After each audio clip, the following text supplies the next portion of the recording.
Hey everyone, second pet video here, and we're going to go into some depth about lavender with our pets and a little bit about how cats are quite different when it comes to essential oil use and just in general. Let's admit it, physically and emotionally they're a little bit different from dogs, right? So we'll go into that a little bit. So lavender, everyone's heard of it, right? It's a fantastic essential oil that, hi Marianne, good to see you. Can't wait to see you again when I come to San Diego. So lavender is a fantastic essential oil. It's one of the most popular. It's definitely in the top 20 essential oils and what's popular for people and what's helpful and its calming properties. So today's testimonial that I got quite a while back when I first started the essential oil use and was learning about everything. I was just barely tapping into it with pets and I just couldn't get enough of it. It was really exciting, and I had a particular friend who was asking about his cat, and the cat was very just not comfortable. Excuse me, just very nervous. So emotionally it was having a hard time, and he was hiding and just not being himself. So this friend of mine, he had started essential oils. He had his account. I asked him if he would be comfortable utilizing lavender on his cat, and I told him how to do it. I said, you don't have to dilute this particular oil, but if you're going to, then it's like a 1 to 4 dilution for cats. So you can do 1 drop of essential oil with 4 tablespoons of a carrier oil, right? So we've talked about that a little bit before. A carrier oil is going to be something that is helping the absorption take place a little bit better on our skin, and at the same time diluting the intensity of the essential oil if it's a hot oil or anything with pets. You know, if you're comfortable diluting, I would just go for it, treating them much like babies. So this lavender case in particular was pretty awesome. He wrote back to me later, and his testimonial was, lavender really helped the cat today! Exclamation mark. She's more social and relaxed for sure. So just the fact that the cat comes out instead of hiding from the scent is definitely the makeup of how it's helping and what's going on. Okay, so lavender can be good for a plethora of other things. Abscesses. I mean, really, it comes into this book I have, it comes into every category. If it's not particularly helping with a problem or a wound, then it's recommended, suggested as just a calming. So yes, treat this problem, but at the same time use lavender as a calming, surrounding and diffusing or putting on topically. But in particular, you can use lavender for abscess on dogs or cats. I don't recommend putting it directly on with just straight lavender, but around the wound is a really good spot because that healing does start to happen. But if you want to put it on directly, I would definitely recommend diluting on that 1 to 4 ratio. Allergies, anxiety and stress. So when you're applying essential oils, this, again, I'm talking about dogs and cats here now. So you're putting a drop, you're just taking a drop, okay, in your hand. You're going to do this first. Instead of just dropping it straight on the pet, you're going to do this, and then what's left is going to go onto the animal. So you're petting them and they're getting that attention from you, and that serotonin is being released from the touch, and the aroma is really beneficial for them as well. So stress and anxiety, ear infections. I talked about this last week with lavender and melaleuca on my dog's ear infections, being able to clear that up right away versus having to go to the vet, get the cleaner, get the ointment, stress her out, look in her ears. She's such a baby, and I don't want to do that to her. And cats can be even more stressed by the veterinarian. So this is something, and if you do have to go to the vet, you're putting lavender on a cotton ball, putting that in the carrier, and then they're getting that aroma as they get in the carrier, as they travel, and as they're at the veterinarian. So that's really helpful. Feline acne. And if you guys have questions about any of these problems, then I can go into depth more about how you're going to address it and what you're going to use. So go ahead and message me afterwards to get more details. Gastric ulcers.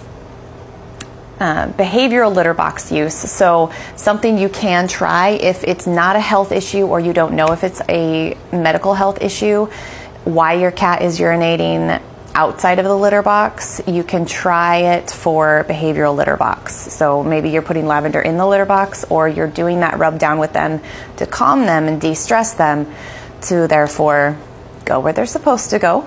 Nobody likes that. So there are some really fun skin healing recipes in the book I have. Anything for irritated skin, allergies, stuff like that.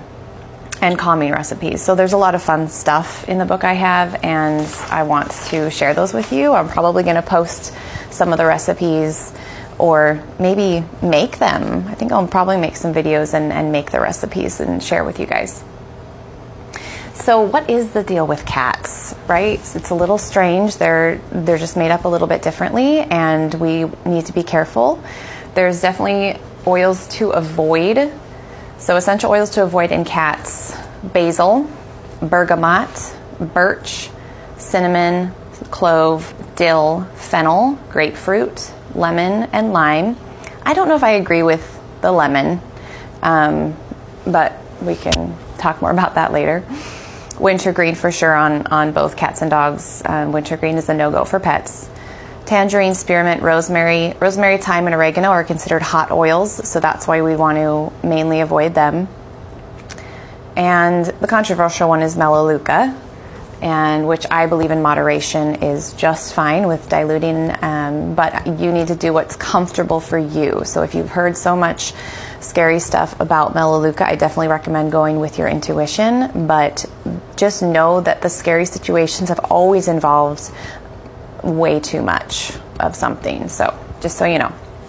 Okay, so cats, they differ greatly from dogs. And this is a book I have that's been helpful for me, not internal use or really even topical use, but aromatherapy for animals. This is a good resource, and it talks about all kinds. So horses, pocket pets, birds, and a little bit about what's important to avoid and good to use. So cats differ greatly from dogs in how they metabolize and excrete certain substances from their bodies. The reason for this sensitivity can be found in their liver. Cats do not have the necessary enzymes to break down certain substances and effectively excrete them. This leads to the buildup of toxins in the body. So that's why they're different. And melaleuca contains some of those, just causes the problems with some of those enzymes. So above all, there are other options for cats that have the melaleuca properties and the same benefits of melaleuca.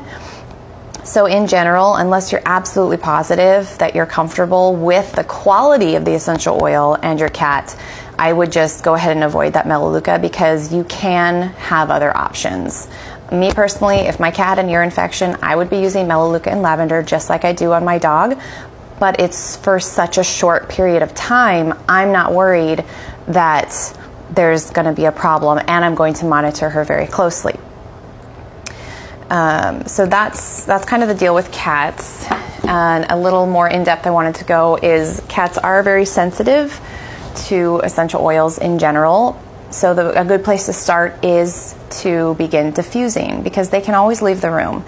And like with my friend's cat with his testimonial, she became more social and was more friendly and was more relaxed after the lavender application. So you know your pet, you know if the reaction is something good or bad, and then don't use that one again. I mean, if it's something that's not hurting them and you know it's benefiting them, because my dog runs from the oils if I let her, but I know they're benefiting her. So they're just really, their smells are very, very powerful. Cats are very sensitive. Okay, so the quality of the essential oil is vital to its safe use. Pure therapeutic grade essential oils are well tolerated by cats. There's some essential oils that are controversial. So like I talked about, melaleuca and wintergreen, which are available from a wide variety of sources, and the quality of some of those oils may be questionable, thereby affecting their safe use. So in general, when using oils on cats, beginning with milder oils and only turning to stronger oils if necessary. So just start low and slow with your cats, and just being careful. But that is the lavender experience I had. Again, for my personal use, I use it on both my dogs, and I haven't had to use it on my cat because she's so chill and she never goes anywhere and she hasn't had ear infections. So use on my dogs has been not daily, but very, very common. My dog has big car anxiety, so I'll use it on her about 30 minutes before we get in the car and go on a trip. And that's just what I have to share with lavender for you guys today. Again, any of those topics I mentioned with the ailments or problems, if you want to know exactly how you might treat that, feline acne, abscesses, that kind of thing, just get back to me and we'll talk about it more in depth. But hopefully that helped and you enjoy that tidbit of information on how to avoid a veterinary visit.